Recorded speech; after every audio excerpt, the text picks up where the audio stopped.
Please subscribe the channel and press the bell icon.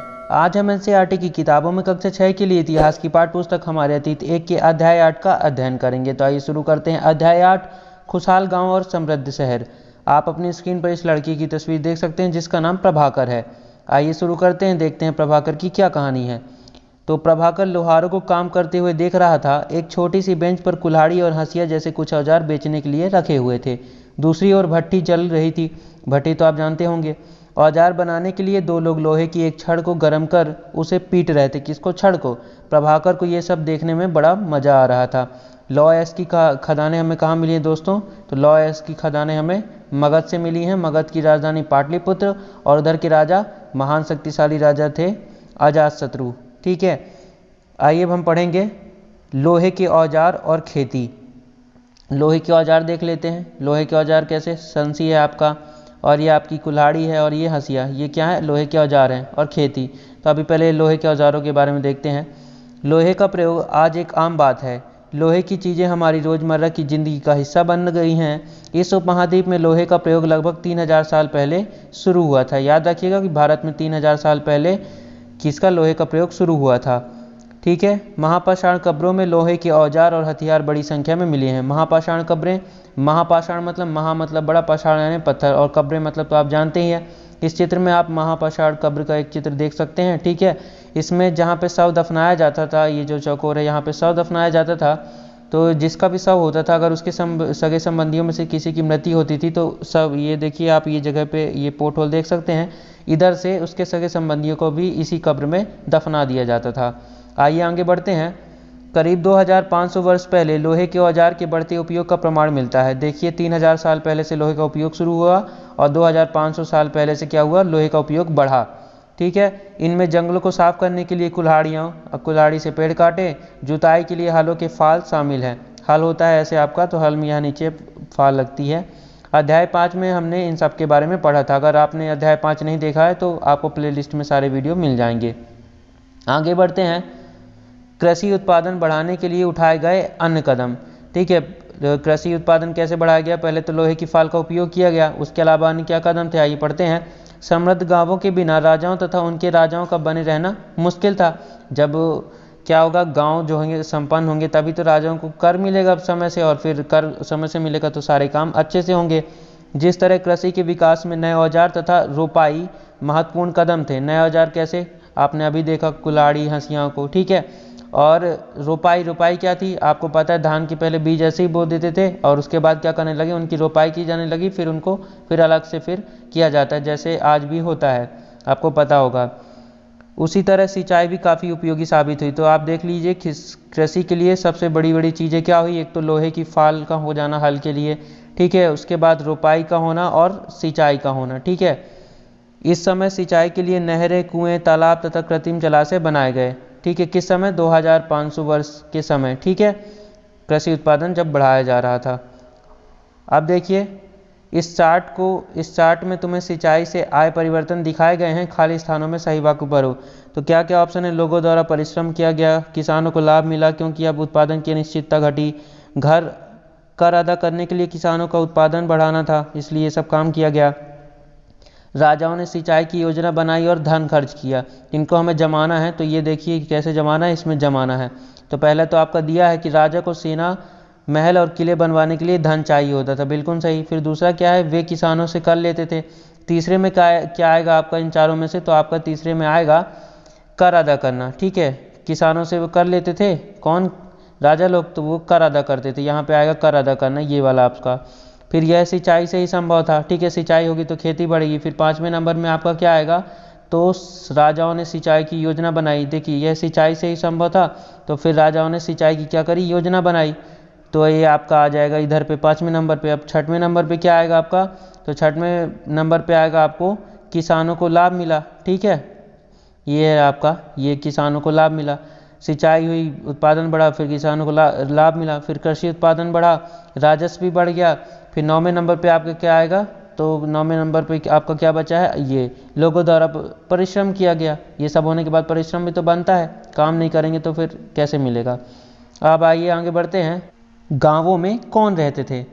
तो इस उपमहाद्वीप के दक्षिणी तथा उत्तरी हिस्सों के अधिकांश गांवों में कम से कम 3 तरह के लोग रहते थे। ठीक है, कौन कौन से हिस्सों में?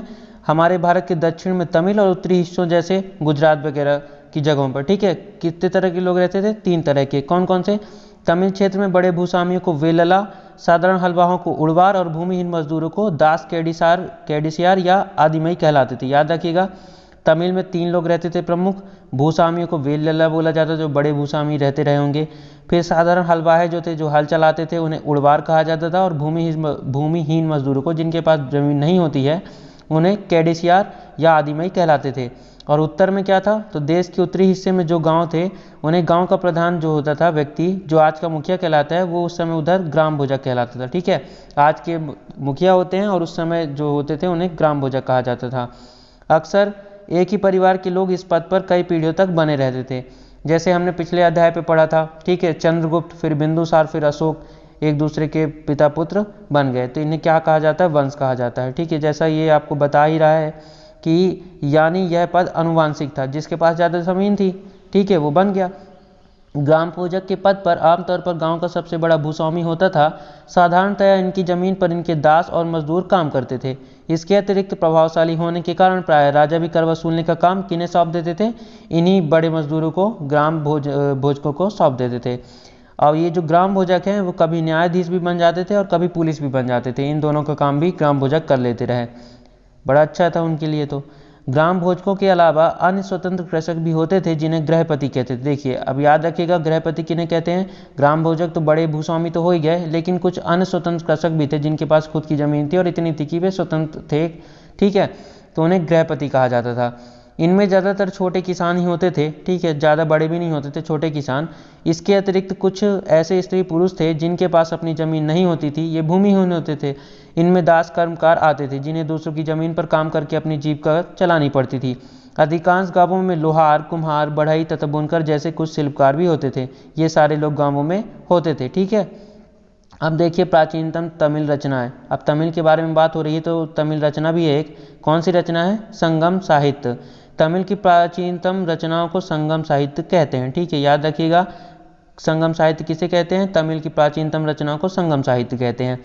संगम साहित्य की रचना कब हुई? 2300 वर्ष पूर्व हुई। ठीक है, किन्हें संगम साहित्य इसलिए कहा जाता है क्योंकि मदुरै, देखो मानचित्र 7 पृष्ठ 105, तो आप इस तस्वीर में मदुरै को अच्छी तरह से देख सकते हैं। तो मदुरै के कवियों के सम्मेलनों में इनका संकलन किया जाता था। किनका? संगम साहित्य का क्या संकलन कहाँ किया जाता था? मदुरै के कवि सम्मेलनों में। गांव में रहने वालों के जिन तमिल नामों का उल्लेख यहाँ किया गया है, वे संगम साहित्य में पाए गए हैं। गाँवों में कौन रहते थे? ग्राम भोजक, ठीक है, उड़वार, वेल्लला, ठीक है, ये सब गाँवों में रहते थे। इनका कहाँ से मिला है उल्लेख हमें? तो हमें इन सबका उल्लेख संगम साहित्य से ही मिला है। आइए आगे बढ़ते हैं। नगर क्या कहती हैं कहानियाँ, यात्रा विवरण, मूर्ति कलाएं और पुरातत्व। पुरातत्व मतलब पुराने तत्व, जो हमें पुरास्थल से प्राप्त होते हैं पुरातत्वविदों के द्वारा। तुमने जातकों के बारे में सुना होगा। ये वो कहानियाँ हैं, जातक क्या हैं? कहानियाँ हैं जो आम लोगों में प्रचलित थी। आम लोगों में प्रचलित कहानियाँ क्या कहलाती हैं? जातक कथाएं। बौद्ध भिक्षुओं ने इनका संकलन किया था। जो बौद्ध के भिक्षु और भिक्षुणी होते थे, ये सब जातक कथाओं का संकलन करते थे। यहाँ एक जातक कथा दी गई है जिसमें यह बताया गया है कि एक निर्धन किस तरह धीरे धीरे धनी बन जाता है। ठीक है, एक जातक कथा है, आइए उसके बारे में हम पढ़ते हैं। अब देखिए, जातक कथा है किसकी? एक निर्धन की चतुराई। तो एक निर्धन है, और वो निर्धन कैसा है? गरीब युवक है, बड़ा बुद्धिशाली है। आइए इसके बारे में पढ़ते हैं। उसके पास एक मरे चूहे के अलावा कुछ नहीं था। गरीब था, उसके पास एक मरा चूहा था। उसने उस चूहे को एक सिक्के में एक भोजनालय वाले की बिल्ली के लिए बेच दिया। ठीक है, बिल्ली जो है आपको पता है क्या खाती है? बिल्ली चूहे खाती है। तो बिल्ली वाले भोजनालय में ये गरीबी युवक गया और बिल्ली के लिए 1 पैसे में अपने चूहे को, मरे हुए चूहे को बेच दिया। बहुत सही। आइए आगे बढ़ते हैं। फिर एक दिन बड़ी जोर की आंधी आई। राजा का बगीचा टूटी टहनियों और पत्तों से भर गया। उनका माली इसे साफ करने की बात से परेशान हो उठा। युवक ने माली से कहा कि अगर लकड़ियां और पत्ते उसे मिल जाएं तो वह बगीचे की सफाई कर सकता है। माली तुरंत मान गया। ठीक है, माली मान गया कि मेरी साफ सफाई हो जाएगी मेरे बगीचे की। तो युवक ने पास खेल रहे बच्चों को यह कहकर इकट्ठा कर लिया कि प्रत्येक टहनी और पत्ते के बदले में उन्हें एक एक मिठाई मिलेगी। देखते ही देखते बच्चे जितने भी बच्चे थे सारे बगीचे से एक एक तिनका चुनकर भी गेट के पास इकट्ठा कर दिया। अब देखिए उसकी किस्मत क्या है कि तभी उधर से राजा का कुम्हार बर्तनों को पकाने के लिए ईंधन की तलाश में गुजरा। ठीक है, तो ईंधन तो उसको मिल गया, लकड़ी और पत्ते, यहाँ से भी कमा लिया। इस तरह युवक के पास कुछ और पैसे हो गए, पूरे ढेर को उसने खरीद लिया। ठीक है, कुम्हार ने। उसके बाद अब युवक क्या करता है, उस युवक ने एक और योजना बनाई। एक बड़े बर्तन में पानी भरकर वह नगर के द्वार पर गया और वहाँ उसने घास काटने वाले 500 लोगों को पानी पिलाया। अब देखिए नगर है तो नगर के द्वार कैसे हुए, तो पहले जो थे राजा जो होते थे नगर की क्या कराते थे, किलेबंदी करा लेते थे। उनमें कुछ बुर्ज होते थे जिसमें से वो निगरानी करते थे और कुछ द्वार होते थे जिसमें से लोग आया जाया करते थे। ठीक है, तो उनमें से एक द्वार में बड़ा पानी का बर्तन रख के वो बैठ गया और सबको पानी पिलाया।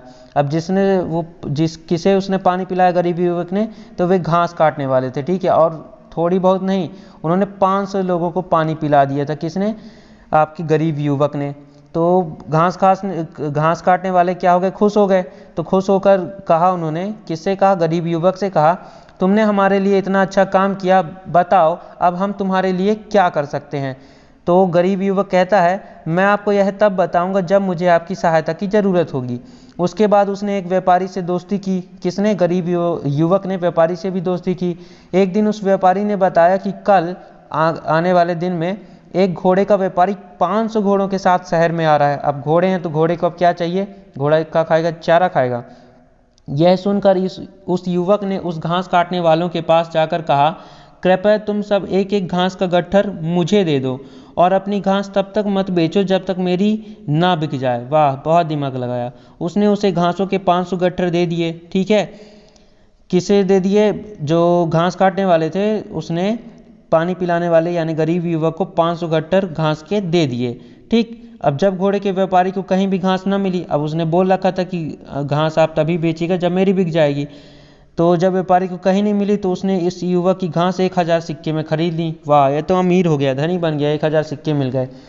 अब इस कहानी से संबंधित आपके लिए कुछ क्वेश्चन है। पहला क्या है, इस कहानी में आए व्यक्तियों के व्यवसायों की सूची बनाओ। सबसे पहले हमें होटल व्यापारी मिला जहां उसने क्या की, बिल्ली को बेचा, बिल्ली के खाने के लिए चूहे को बेचा। फिर माली वाले के पास गया। ठीक है, माली कहाँ रहता है, शहर में भी होता है और नगर में भी, गांव में भी रहता है। और जो होटल व्यापारी वो केवल शहर में ही रहते हैं, होटल तो शहरों में ही ज़्यादा चलती है। फिर कुम्हार मिला जिसको ईंधन की ज़रूरत थी, तो कुम्हार कहाँ रहता है, गांवों में रहता है। उसके बाद उसको व्यापारी मिला। ठीक है, व्यापारी भी शहर में रहता है।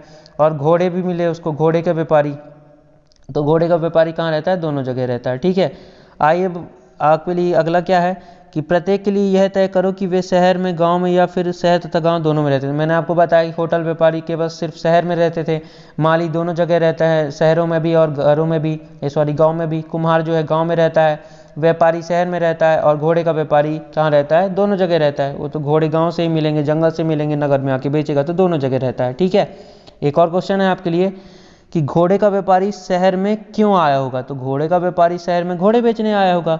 एक और क्वेश्चन है, क्या महिलाएं कहानी में बताए व्यवसाय को अपना सकती थीं, उत्तर के कारण बताओ।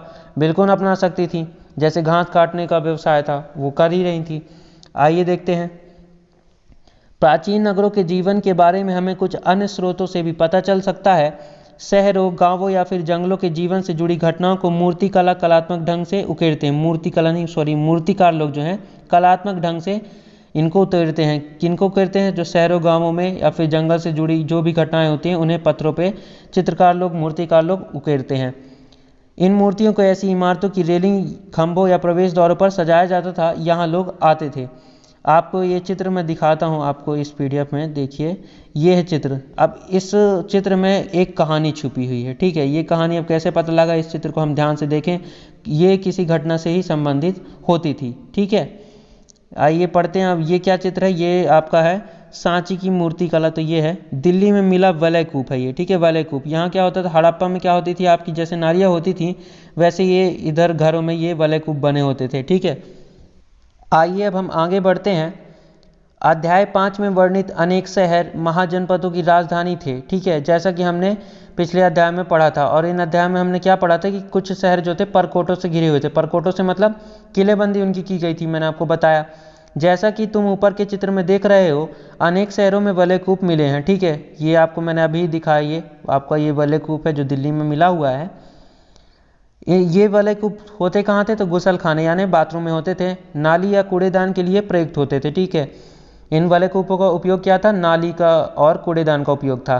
प्राय ये वलयकूप लोगों के घरों में होते थे। ठीक है, महलों, बाजारों या आम घरों के अवशेष बहुत कम मिले हैं। तो अब अवशेष कम मिले हैं, इससे क्या अनुमान लगा लिया इतिहासकारों ने और पुरातत्वविदों ने कि उनके घर जो है लकड़ी और मिट्टी तथा कच्ची ईंटों या छप्पर से बने होंगे, जिस कारण से अभी तक टिक नहीं पाए हैं, जल्दी से वे नष्ट हो गए।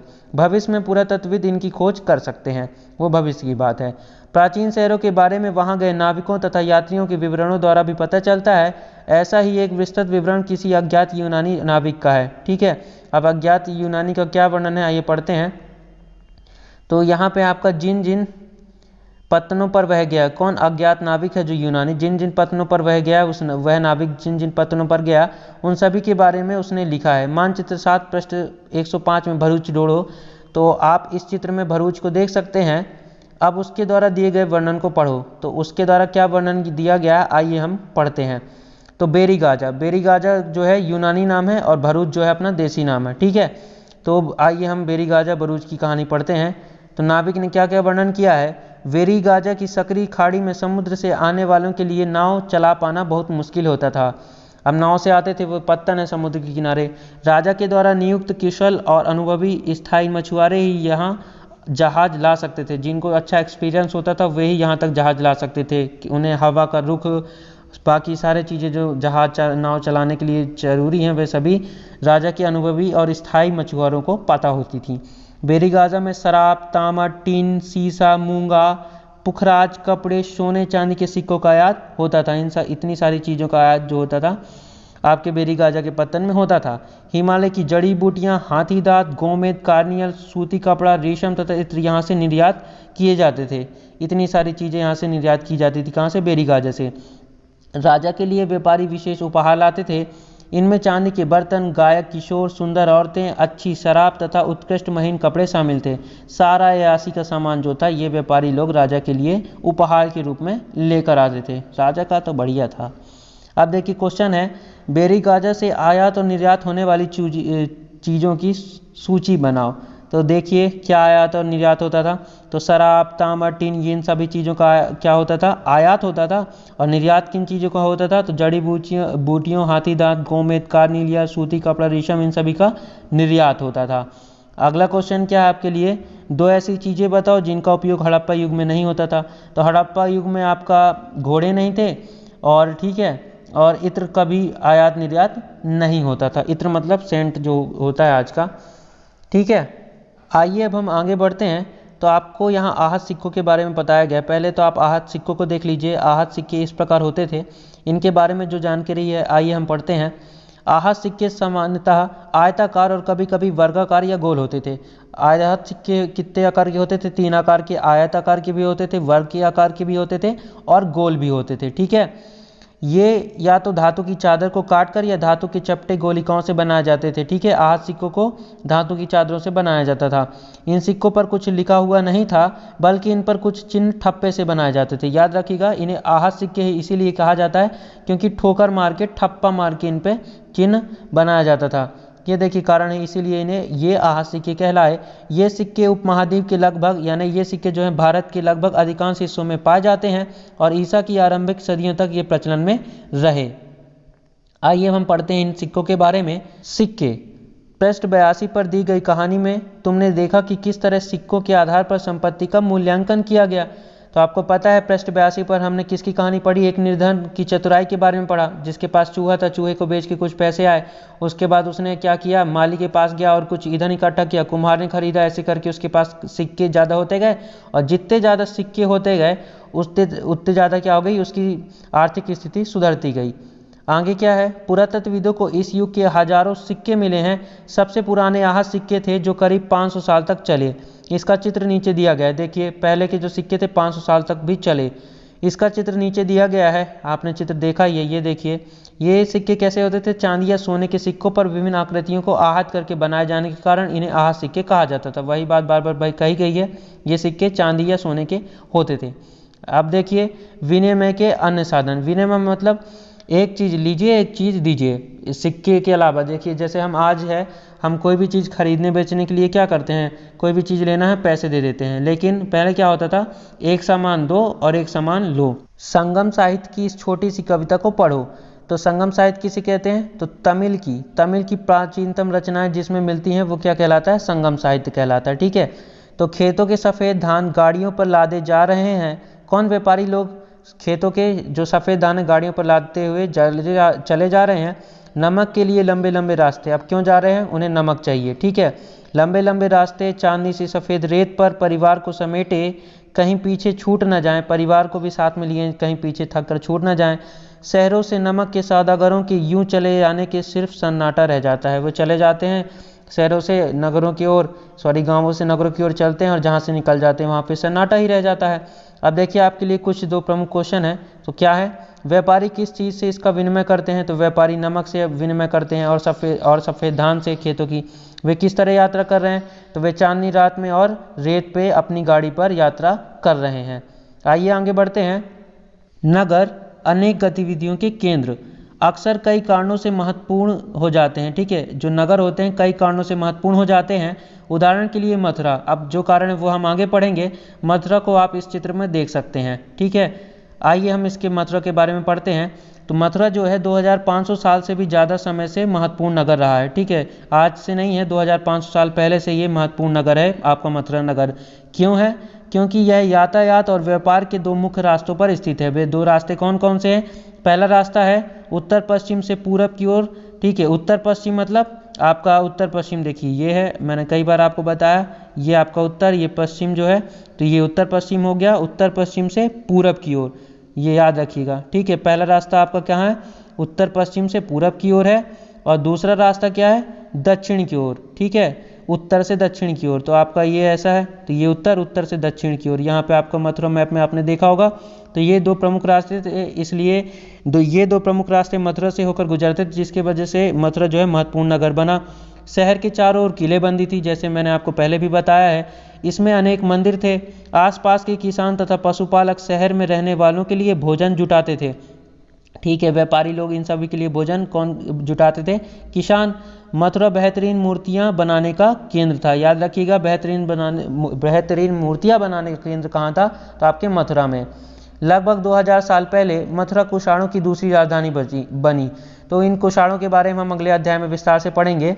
मथुरा एक धार्मिक केंद्र भी रहा है। यहाँ बौद्ध विहार, जैन मंदिर, यह कृष्ण भक्ति का एक महत्वपूर्ण केंद्र था। किन किन कारणों से ये महत्वपूर्ण नगर था मथुरा, दो प्रमुख रास्ते होकर गुजरते थे, उत्तर पश्चिम से पूर्व की ओर और उत्तर से दक्षिण की ओर। ठीक है। उसके अलावा कई सारे मंदिर और बौद्ध विहार थे, जैन मंदिर भी थे। ठीक है। विहार तो आपको पता है, जो भिक्षु और भिक्षुणी होते थे, ये जगह जगह जाकर लोगों को उपदेश और संदेश और ज्ञान बांटा करते थे। लेकिन बरसात के समय यात्रा जब कठिन हो जाती थी तो इन विहारों में वे रुका करते थे। अब देखिए मथुरा में प्रस्तर खंड होता था। मूर्तियों पर अनेक अभिलेख मिले हैं। अभिलेख किसे कहते हैं, तो कठोर सतह पर उत्कीर्णित किए जाने वाले जो भी चीज़ उत्कीर्णित करके लिखी जाती है उसे अभिलेख कहते हैं। उत्कीर्ण मतलब पत्थरों पर या किसी कठोर सतह पर खोद कर लिखा जाता है। ठीक है। इसमें काफ़ी टाइम भी लगता है। आमतौर पर ये संक्षिप्त अभिलेख हैं जो स्त्रियों तथा पुरुषों द्वारा मठों या मंदिरों को दिए जाने वाले दान का उल्लेख करते हैं। अभिलेख जो हैं स्त्रियों तथा पुरुषों द्वारा मठों या मंदिरों को दिए जाने वाले दान का उल्लेख करते हैं। ठीक है। दान कौन कौन करता था, तो शहर के राजा, रानी, अधिकारी लोग, व्यापारी, शिल्पकार, ये सभी क्या करते थे, इस प्रकार का दान करते थे। जिसके पास होगा वही दान करेगा। उदाहरण के लिए मथुरा के अभिलेख में सुनारों, लोहारों, बुनकरों, टोकरी बुनने वालों, माला बनाने वालों और इत्र बनाने वालों के उल्लेख मिले हैं कि इन सभी ने दान दिया। चाहे छोटा दान हो चाहे बड़ा दान हो, दान दान कहलाता है। क्वेश्चन क्या है आपके लिए, मथुरा के लोगों के व्यवसायों की एक सूची बनाओ। एक ऐसे व्यवसाय का नाम बताओ जो हड़प्पा में नहीं था। ठीक है। तो मथुरा के लोग जो थे क्या है, बुनकर, मूर्तिकार, लोहार, टोकरी बनाने वाले, ये सब का काम करते थे, है ना। और इत्र भी बनाते थे मथुरा में, लेकिन हड़प्पा में इत्र नहीं बनाया जाता था। आइए हम पढ़ेंगे। ये बगल में क्या है, उत्तरी काले चमके पात्र, NBPW। NBPW का मतलब क्या होता है दोस्तों, NBPW का मतलब होता है नॉर्दर्न ब्लैक पॉलिश्ड वेयर। ठीक है। अब देखिए ये क्या है, इसकी हिंदी क्या होती है, तो इसकी हिंदी होती है उत्तरी काले चमकीले पात्र। क्यों कहा जाता था उत्तरी काले चमकीले पात्र, इन्हें बनाया कैसे जाता था, ये कठोर चाक निर्मित धातु की तरह दिखने वाले तथा चमकदार काली सतह वाले पात्र हैं।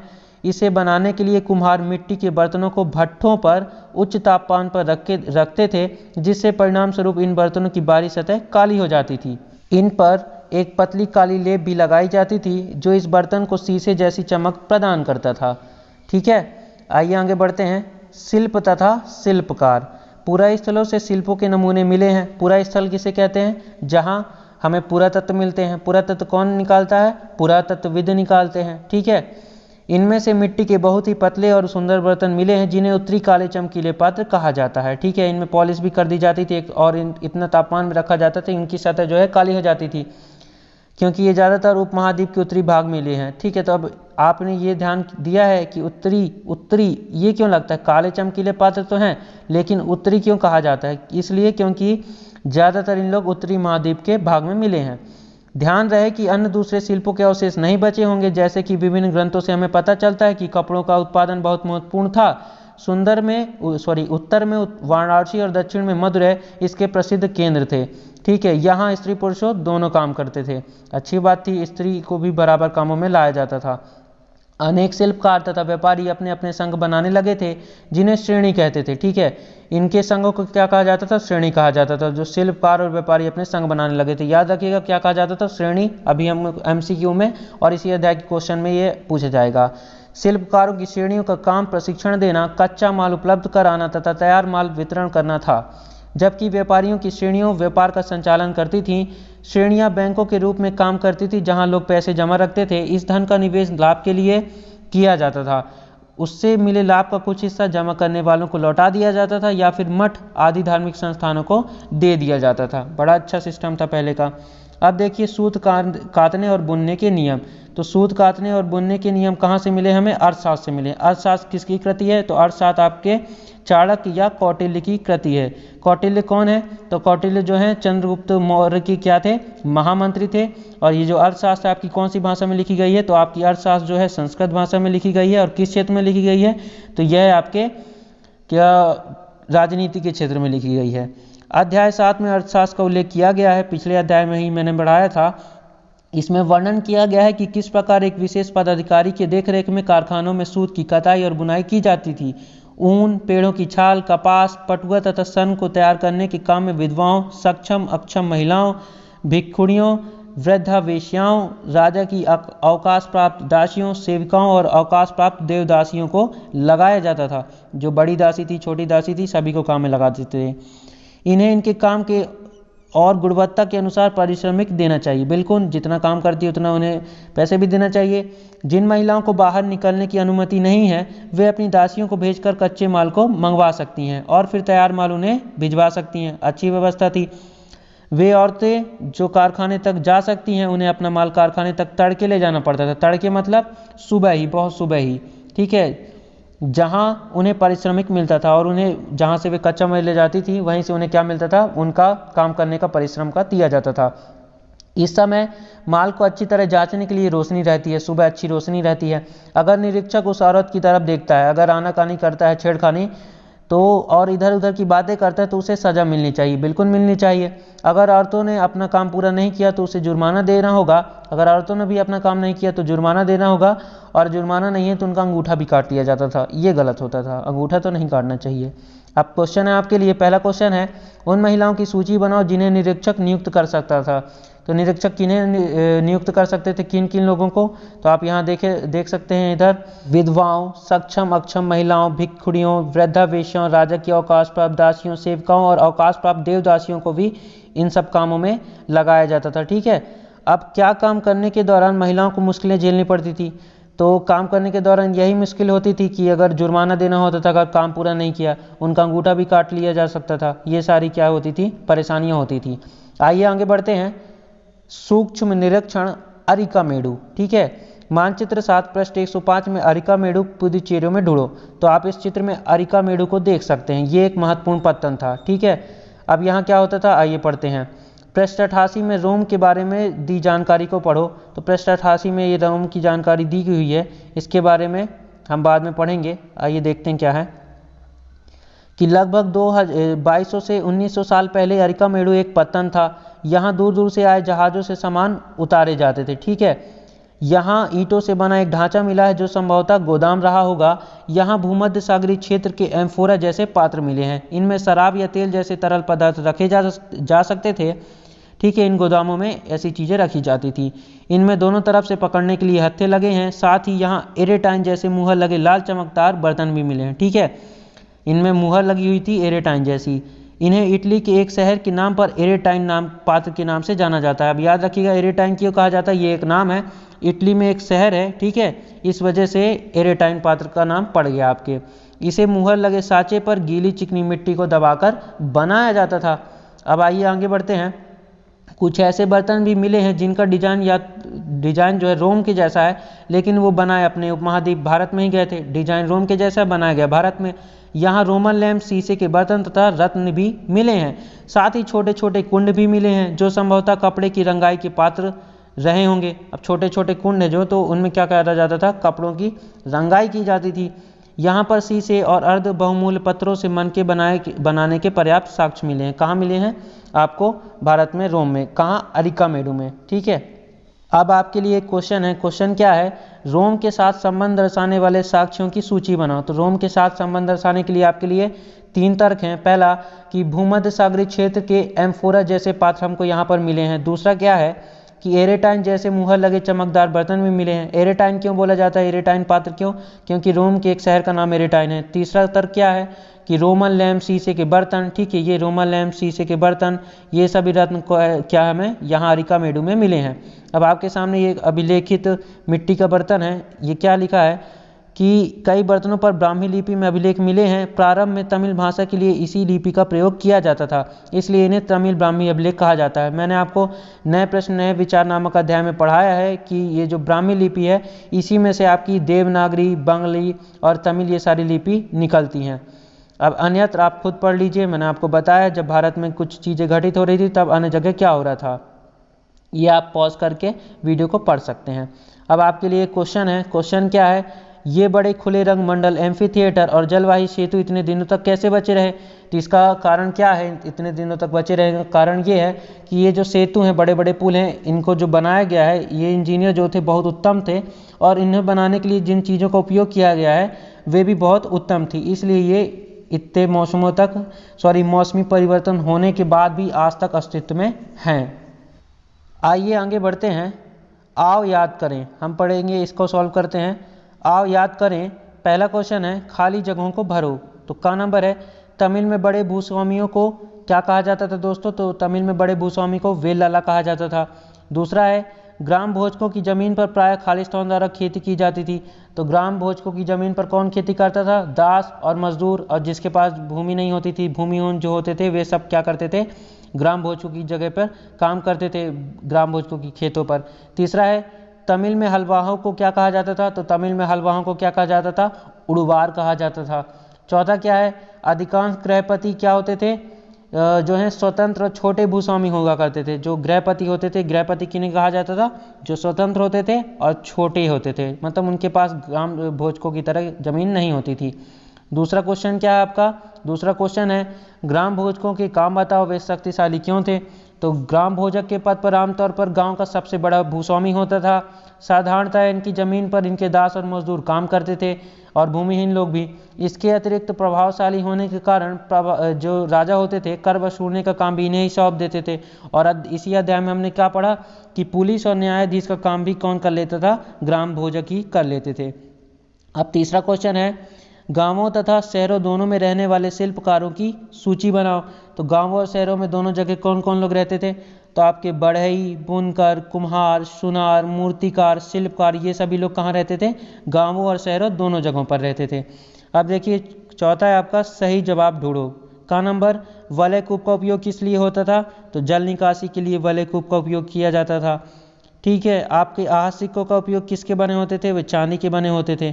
ठीक है, अब आपका अगला क्या है, मथुरा क्या है, महत्वपूर्ण धार्मिक केंद्र होता था। और श्रेणी किसकी बनाई जाती थी, तो किसका संघ हुआ करता था, शिल्पकारों का। ठीक है, याद रखिएगा शिल्प और शिल्पकारों का अभी हमने इसी अध्याय में जो पढ़ा, तो श्रेणी कौन बनाते थे, शिल्प और शिल्पकार बनाते थे। Please subscribe the channel and press the bell icon so that you never miss the notification of our any new video. Thank you for watching.